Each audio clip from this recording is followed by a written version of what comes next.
Hello and welcome to Barbara's Podcast. This is the show for women, all about health, nutrition, and wellness. It's the show that will empower you and inspire you to create a healthier lifestyle.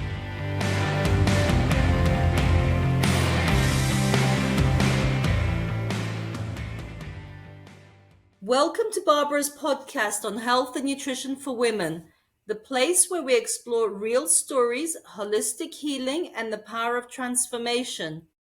Today, we're diving into a deeply moving and important conversation about healing, redemption, and the strength of the human spirit.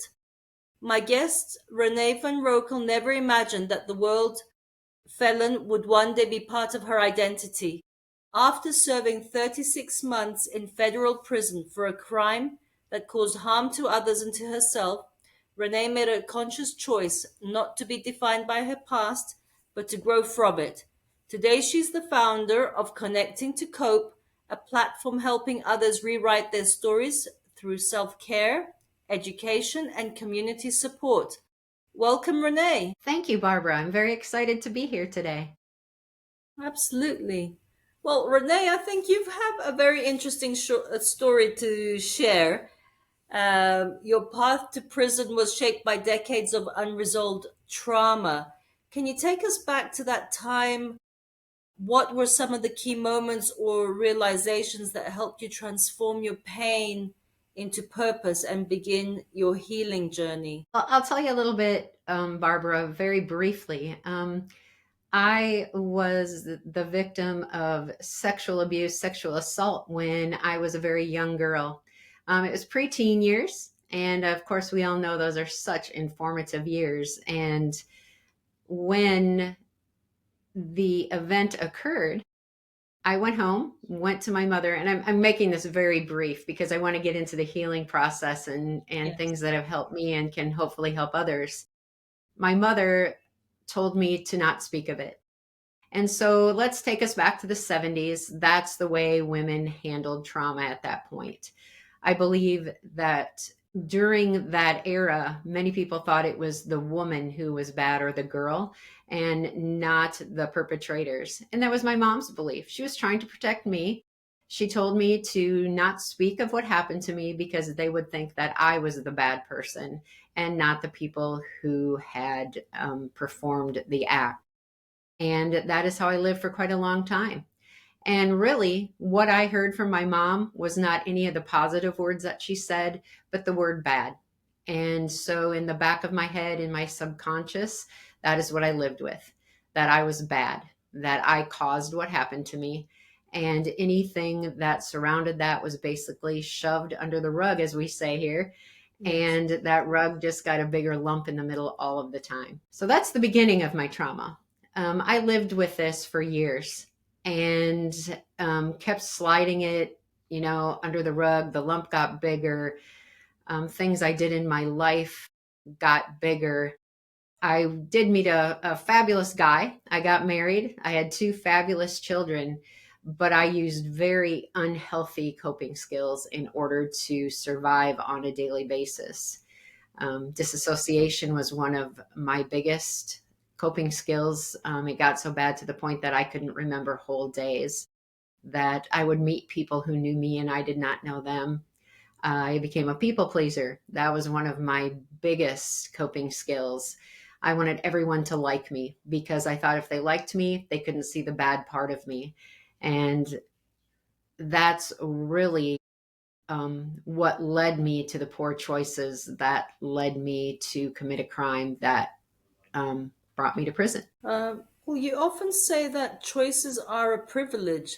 That's such a powerful statement. Can you explain what you mean by that? Yes. I since getting into my healing journey, and maybe we should go to there a little bit about how Okay. I came to that. What? About how I got into knowing that choices are a privilege. Okay. Um, Yes. Yep, that came in prison. So after I was convicted of a felony of mail fraud, I served 36 months in a federal, a BOP here in the United States, the Federal Bureau of Prisons, minimum security prison. I served my first portion in a higher security because there was no room in a minimum security, My and goodness. then moved to that. What? I said, oh my goodness. Oh my goodness is right. Yeah. That was eye-opening, Barbara. And if anyone thinks of what prison is like, that is, that's in our mind's eye, what prison is like, with fighting, with different things that go on inside the walls. Something that I, of course, never thought I would be subjected to. The good girl from a small Southwest Minnesota town, population of 500, very close knit community, number 2 in my class in high school. Was known as the good girl. And here I am facing federal prison in not a minimum security, but in a medium to high. Many people who made very poor choices to get there. And some, I don't like to use the word scary, because I think we all have scary parts, good parts, bad parts. That's part of my healing journey, but some very, very scary people within the facility that I served my first 9 months in. But what happened there is I started my healing journey, and I started learning that choices are a privilege. And how that came to be is, in prison, you don't have a choice of everything. And that we should be very grateful for the fact that we do get to have choices in our lives. And once freedom is taken away, those choices are limited. So that is something that I base my recovery on, that choices are a privilege and that we need to think about those choices. And also, the only person responsible for our choices are ourselves. And that has gotten me through. That has, it started my healing journey, and it is also my daily mantra. I can only control me. I am the only person who can make my choices. And that not only heals us mentally, but once we come to, come to that fact, I think it also heals us not only mentally, but physically and holistically as well. I was going to say that I think it also empowers us. It makes us feel empowered when we actually realize that, we have the power to make these choices. We've got the privilege instead of them being taken away from us. Oh, most certainly. And I think someone who has ever had, freedom, which is what I had taken away from me, whoever has went through that does realize that having the ability to choose, and whether that's good or bad, whether you make a good choice or a bad choice, that does empower you. And I use many different methods to go over, choices, little things in the daytime. I often talk, when I talk about my choices, you make choices all day long. Do I hit the snooze when I get up, or do I get up right away and start my day? Do I stay in bed all day, or do I get up and do my work? Do I walk my dog today? What do I have for breakfast?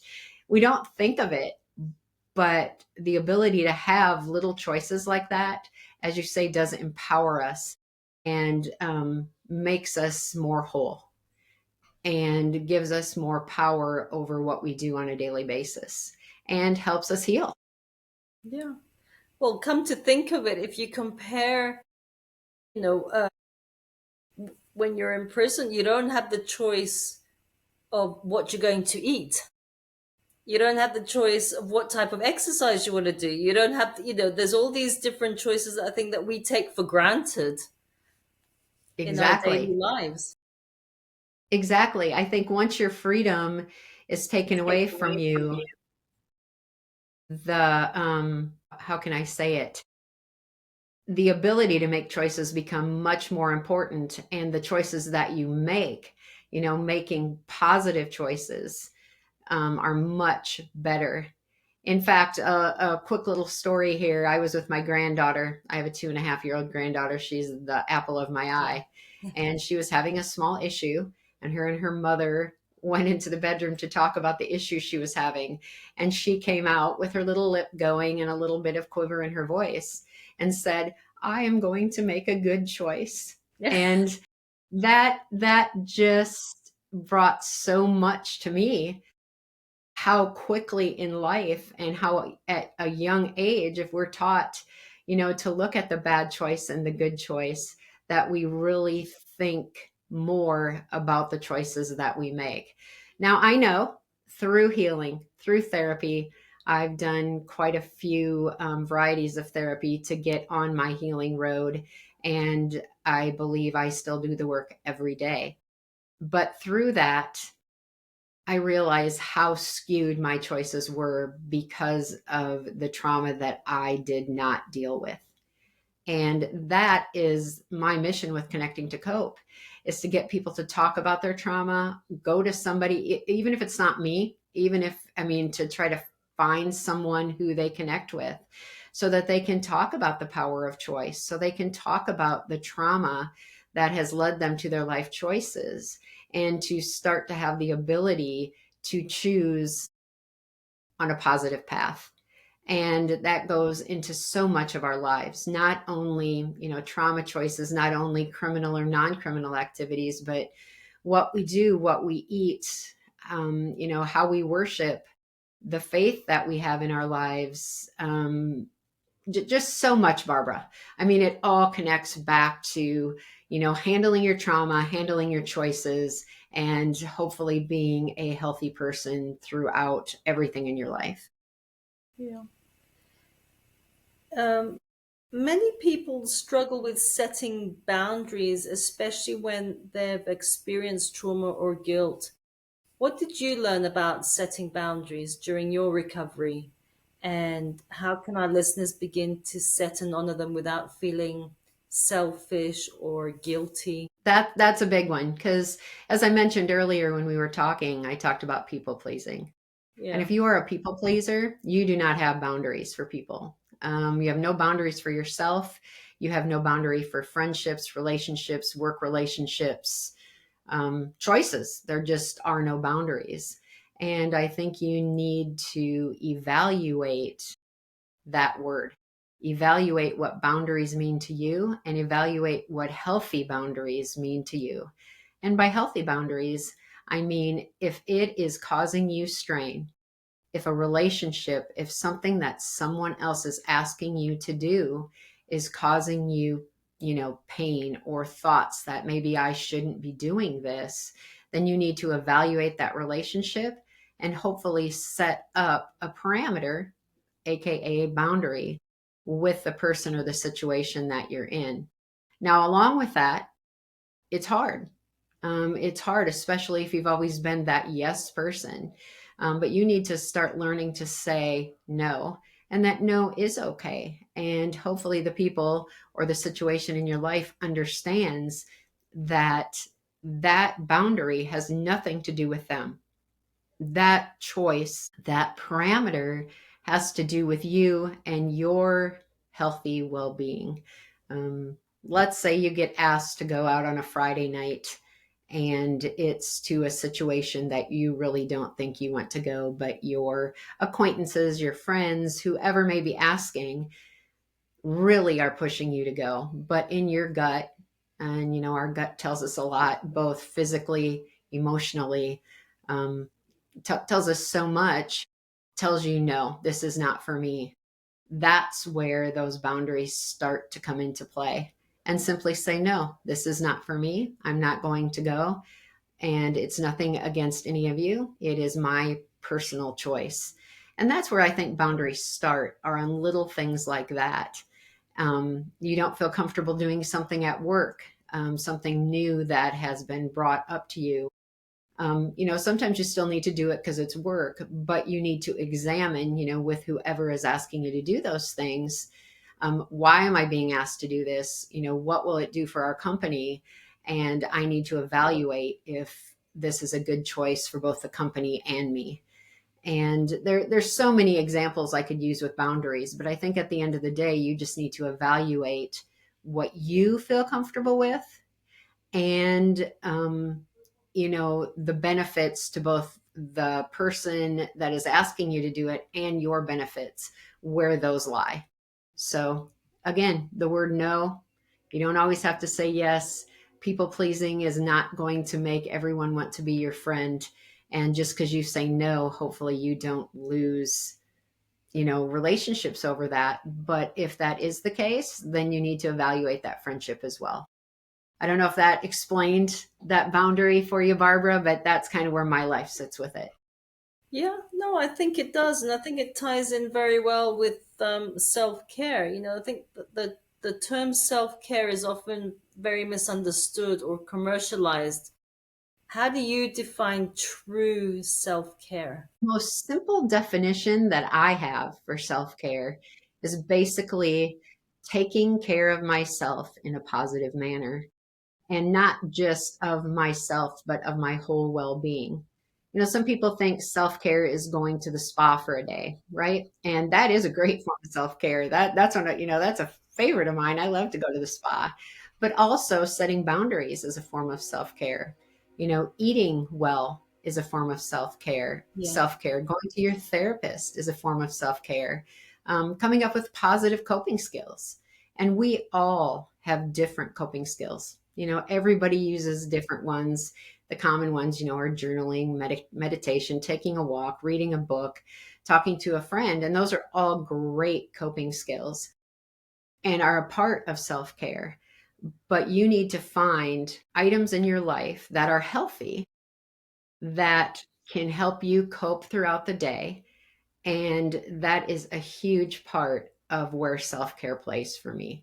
If I can cope, excuse me, if I can cope with my day, if I can cope with the things that have come up, I know that I am taking care of myself, and the rest of my self-care will just come along with it. I also think there's, the holistic, the nutritional side of self-care. If we don't take care of our bodies, we are going to have a definite issue mentally, because everything in us works together. I mean, if you have all, if you're eating well, if you're exercising, if you're journaling, if you have positive coping skills, you have the very good start to a self-care regimen. So, Yes. It all comes together. yes. If you're eating well, you'll feel well.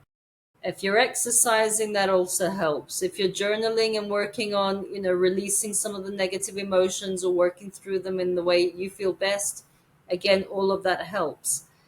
So definitely. But sometimes I think it's quite hard for some women to work on all three. If they're busy mums, they've got their kids, and, so I just kind of say, well, just do your best. Yep, most certainly. And it's not going to happen overnight. And every day you are not going to succeed. I always say, and I know a lot of people say this, but I really do like this saying, is that I get up every day and I hope to be a little bit better than I was the day before. Some days I exceed those expectations. Some days I fail miserably. And I try not to beat myself up for the days that I fail. I try to, look at what happened throughout my day, throughout journaling, throughout meditation at night before I go to bed, and, see what I could have done differently. Where were my choices for that day? And go to bed and start the same way the next day, because you are not going to be able to succeed in all the things we've talked about in a week. I also use the words, you have to do the work. And so in order to do the work, you have to work on yourself every day. And I know busy moms, I was a busy mom. I had two boys who were less than 2 years apart, and my younger one was busy. And there were times in my life and at during that time that I didn't have time for me. And that was part of my downfall. That was when my PTSD kicked in because I wasn't taking care of myself. I was taking care of my family. I was worried about people pleasing. I was worried about making everyone else around me happy and having this perfect facade in my life, and not letting anyone know what had happened to me because of that word bad. So we'll go back to that trauma. And so that was a very difficult time in my life. And that is when a lot of my criminal activities started. It was a very, very, very poor coping skill. Even though it didn't start out as criminal activity, it elevated into that. And just to let everyone know, I hit a turning point in my life where I had a choice. It was either to end my life or to turn myself in. And I'm so glad. And so anyone out there who is really struggling with those kind of choices, it is so much better to keep going on, because there's so many people out there that want to help you. And the reason I chose the choice I made is because I wanted my boys to know the truth, the whole story, not just the bad parts, but the good parts of me as well. And I think with this connecting to cope, I work on that every day so they can see the good parts of me. And so I can see the good parts in me. And so I can get rid of the connotation of bad. And so really that is where connecting to cope comes in as well. I don't want anyone to have to go through what I did. I know people will go through it in their own ways, but I also believe by hearing other people's stories and having someone to talk to, that hopefully you don't get to the point where I did, that you seek help, that you realize what in your life is not quote unquote right.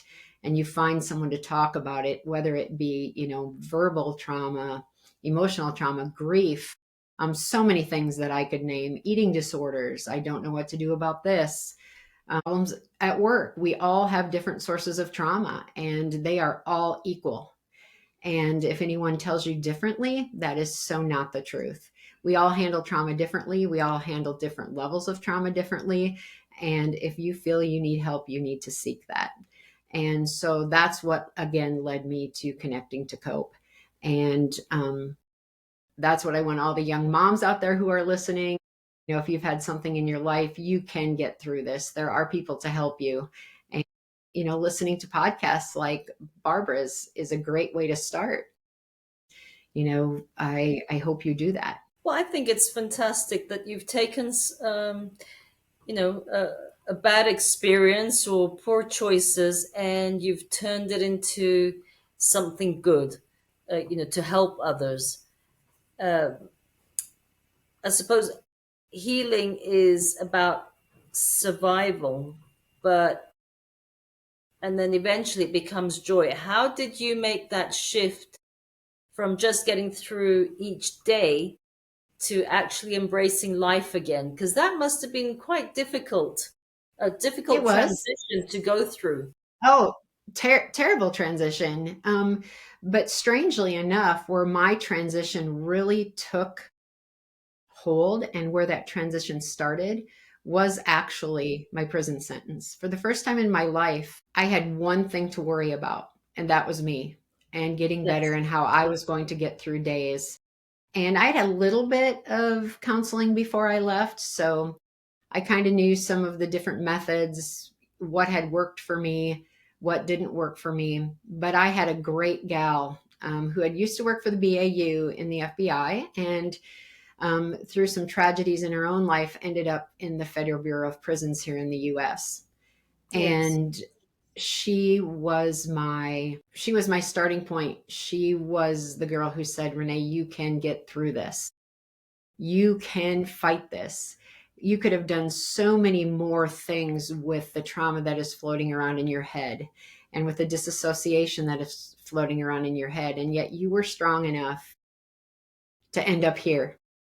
And I was lucky I didn't turn to substance addictions. I very well could have. I was strong enough not to do that. And I'm very thankful for that. And I have such compassion for people who did use that as a coping skill, a very unhealthy one. And I talk to those people as well.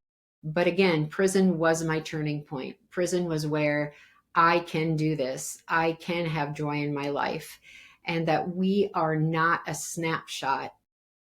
Our life is just not a snapshot of the worst thing we've ever done. We are not the worst thing we are ever done. That is part of us and forms who we are. And that is where I realized that. And I was so fortunate. I have people who love me, people who stand behind me, who see all of me, the good, the bad, the ugly, and everywhere in between.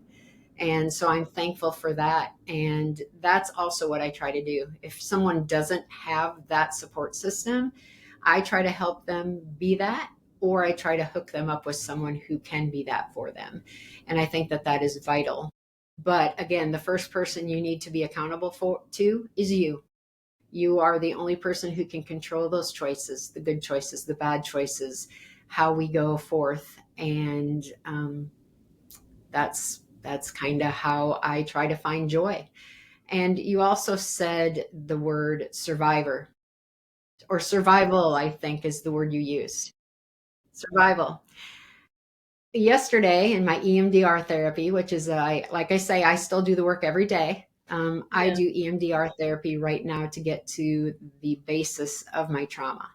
And we talked about the difference between survival and being a survivor, and how a lot of people have different definitions of that. And when we talked about that, I believe that when I go back to that little girl who suffered the trauma, I was just surviving. And for all the years until I started getting help with my trauma, that's what I was doing. I was surviving. Did I have joy? I had my children. I had my marriage. I had good things happen in my life. I'm not going to tell you that. But on a daily basis, I was surviving. What I want to be is a survivor. Because in my words, and this is totally my definition, my opinion, I want to be a survivor, because a survivor's a hero. They came over the top. They're helping other people. And that is the joy that I want.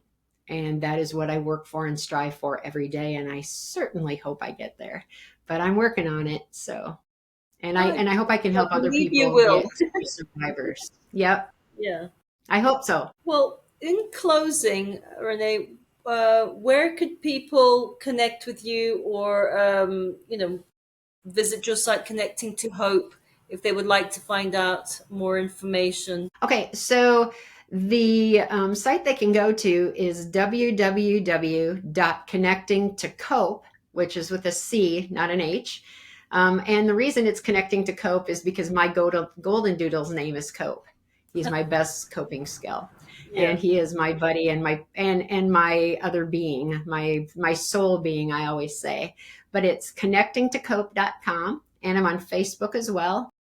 I'm on Instagram, and my podcasts will be out shortly. We are getting those ready to go. And, we talk about, trauma survival. We talk about justice reform here in the U.S. because our system is terribly broken.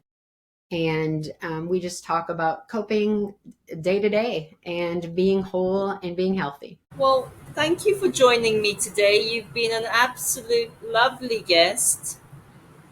And thank you for inspiring us and sharing, I think, from your heart. It's been lovely. It is from my heart. I mean, I'm not going to help anybody if I don't help from inside of me and where I've been. And that's what I try to do. Yes. Okay. Well, thank you. Thank you, Barbara, for having me today. It was a pleasure. Pleasure.